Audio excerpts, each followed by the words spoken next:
Good morning, everybody. BDF44 coming at you. The Knicks are on my mind. The New York Knickerbockers, they've had some terrible, terrible, terrible luck over the past 40 years. Yeah, I'm just going to say all the way back since the last time they won a championship. This has been bad luck after bad luck. I'm going to be honest. I've always liked the Knicks from afar. Always. My whole life I've been rooting for the Knicks in key moments. When they're going up against certain people, when they were going up against San Antonio in 99, I rushed home to watch the final game when they lost. I watched most of that series, but, from afar, it was a lockout year. It wasn't that serious, but I liked them then. I liked the Knicks when they were going up against the Miami Heat with the whole, rivalry, the entire thing. I remember watching most of the key games that came on national television between those two in that era. I saw P.J. Brown, flip Charlie Ward. I saw the whole fight with LJ and Zoe, where Van Gundy was riding on Zoe's legs. I believe it was Zoe he was hanging on to. I don't remember exactly, but I have to go look. But everybody knows what I'm talking about. I remember watching Patrick Ewing brick the layup against the Pacers that would have sent them into the NBA Finals that year. It didn't. If my memory serves me correct, that would have sent them into the finals. I don't remember, but I know Patrick Ewing missed that layup, and I know I was pissed at him for doing so. I remember watching them against other games against the Pacers. Obviously in the Garden with the whole situation where it's Reggie Miller put his hands around his throat to show Spike Lee that he was choking. So my history with the Knicks goes back almost as long as my history with the Lakers. Though I didn't watch them closely, I've always rooted for them. But I'm not a fan. I know the difference between being a fan and just somebody who wants to see somebody do well. I like the Bulls the same way for a time, and I like the Clippers the same way for a time. A lot has changed with the Clippers. The Bulls haven't given me a whole lot to even look at. Not so much to look at with the Knicks either, but boy, things just continue to get worse in New York. I even remember when they tried to put like 100 point guards together. It looked bad when they did it. It turned out horribly. I remember when they paid Allen Houston $100 million. Basically, my history with the Knicks, I'm rambling on to tell you that my history with the Knicks is pretty extensive. I remember a lot of their history. I paid a lot of attention to. And I'm watching them now, and I know where they're at. They are where we were when LaMarcus Aldridge had 2 meetings with us and turned us down. That's where they are. That's exactly where they are. They're where the Brooklyn Nets were when they signed D'Angelo Russell. That's where the Knicks are. The problem with the Knicks and the Knicks fans is that they don't recognize where they're at. That's the problem with them. They don't recognize where they are. They think they're the Lakers in terms of prestige, in terms of... Because, all these talking heads have talked the Knicks up. A lot of them are New Yorkers, a lot of them New York fans, and we know how the New York energy is.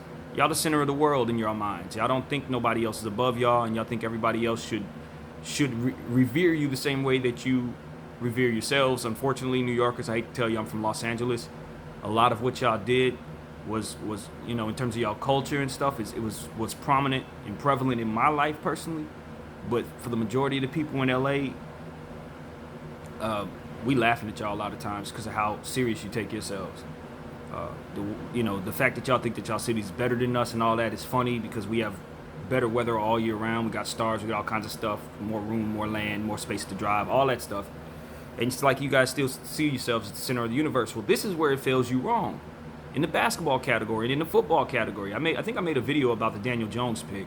If I didn't, I should have, but I thought that was one of the worst draft picks of all time in any sport because all they had to do was trade down very, very far down to get him. So this is one of those situations where I look at the Knicks and I say, okay, y'all thought y'all was getting Zion. Things didn't work out. It could have. That's not a karma thing. It's just a fall, the ping pong balls didn't bounce your way. So be it. RJ Barrett, I'm not big on RJ Barrett like that. I never was.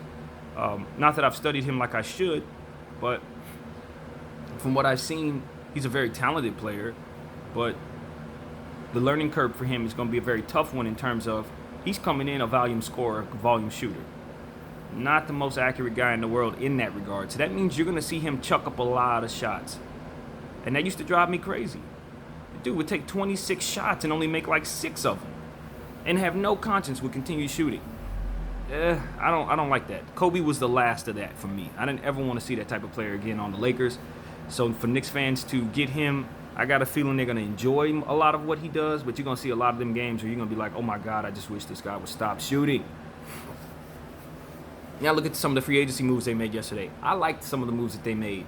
The Taj Gibson signing is a head scratcher. I have no idea why they did that. But pairing up Bobby Portis and Julius Randle, that doesn't suck at all. Even though people are saying that's redundant, why would you sign those two guys? They're both power forwards, but they both are interchangeable power forward center combinations, meaning you could play them both at the same time.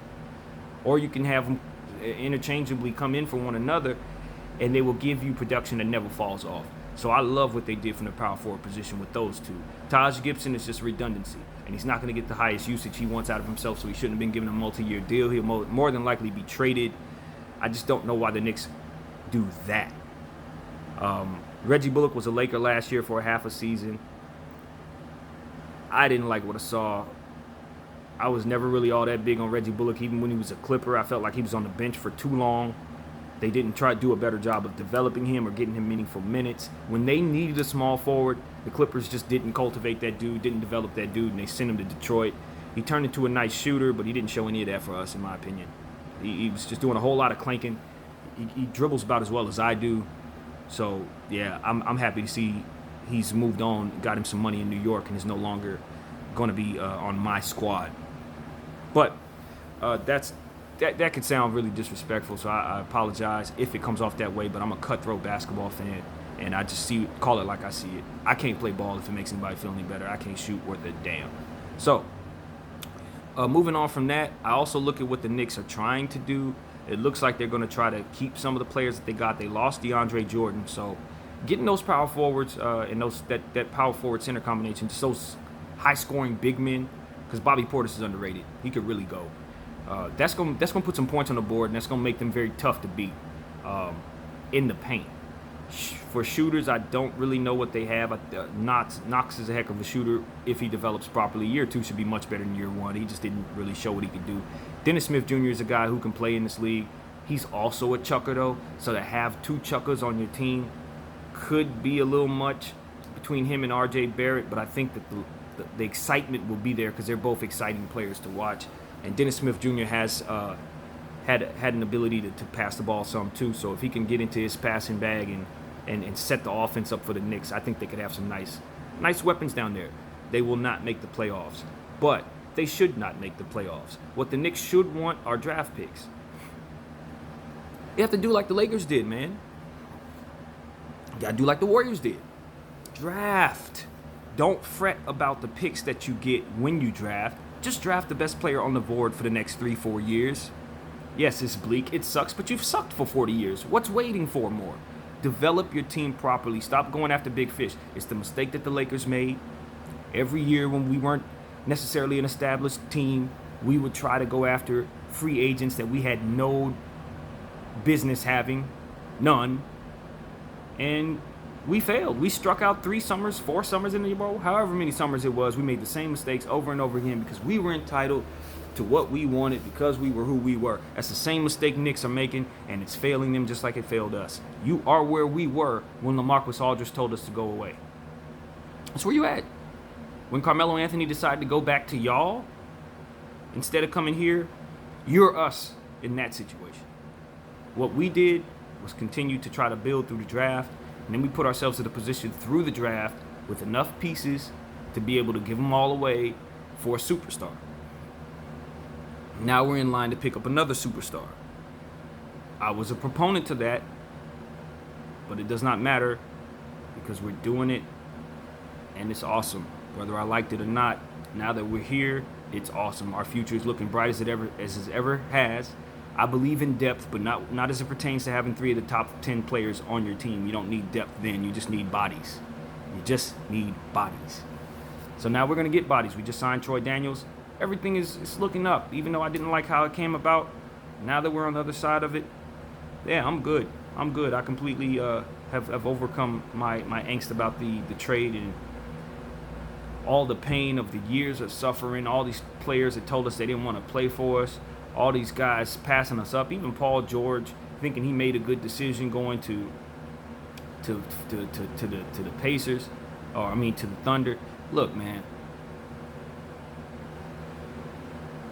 we here now, and that's where you want to be, New York.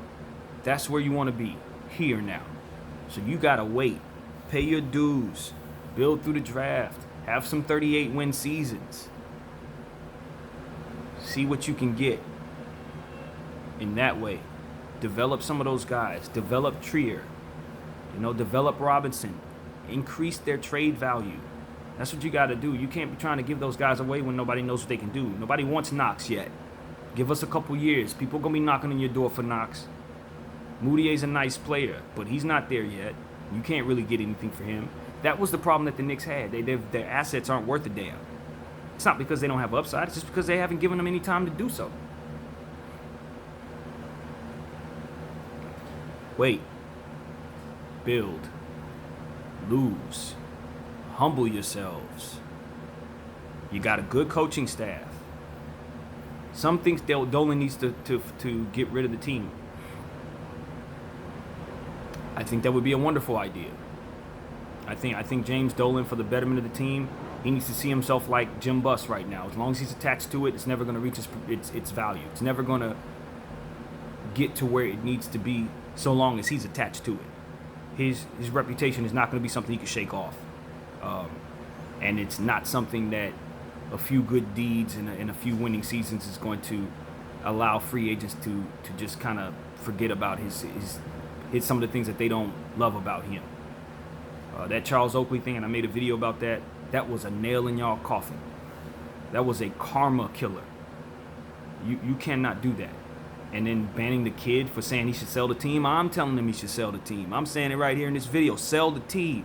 Do your teammate, do your fan base, do those players, do that coaching staff, do everybody a favor, and sell the team. Ban me. I ain't coming there anyway. You know why? Not because I'm not a fan or that I don't like you guys, because I just went on a 5-minute rant telling you how much I've been paying attention to you all this time.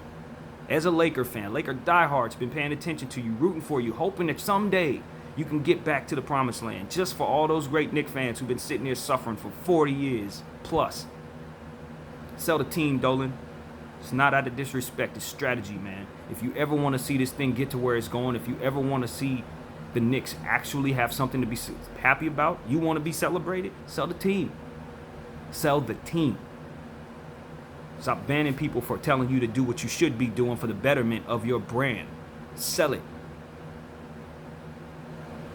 Max Kellerman been telling you to sell it. Sell it. I mean, at some point in time, a billionaire has to realize something's bad for business. Whatever that something is needs to be eliminated. And if that something is you and your reputation, do it for the business.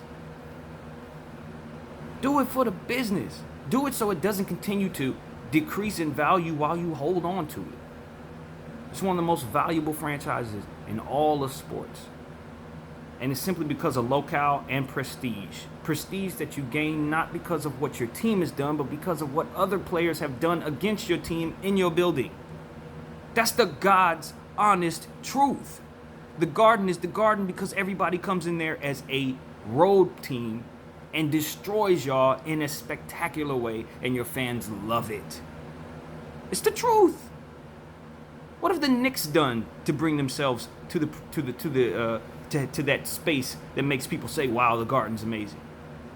Was it Willis Reed hobbling through with a messed up leg coming through to help beat us in the 70s? That was the most prestigious thing y'all have ever done. That was the most wonderful moment in history for the Knicks that I'm aware of. Everything else has just been people coming into your building beating you up on national TV for all of us in LA and beyond to see. Sell the team, Dolan. It'll turn around quickly. I promise. Anyway, that's all I got to say. Go Lakers. But I have a great deal of admiration and respect for the fans who have sat there for years and years waiting for that blue and orange to get right, man. I stand with y'all from afar. Salute. It will get better when Dolan says.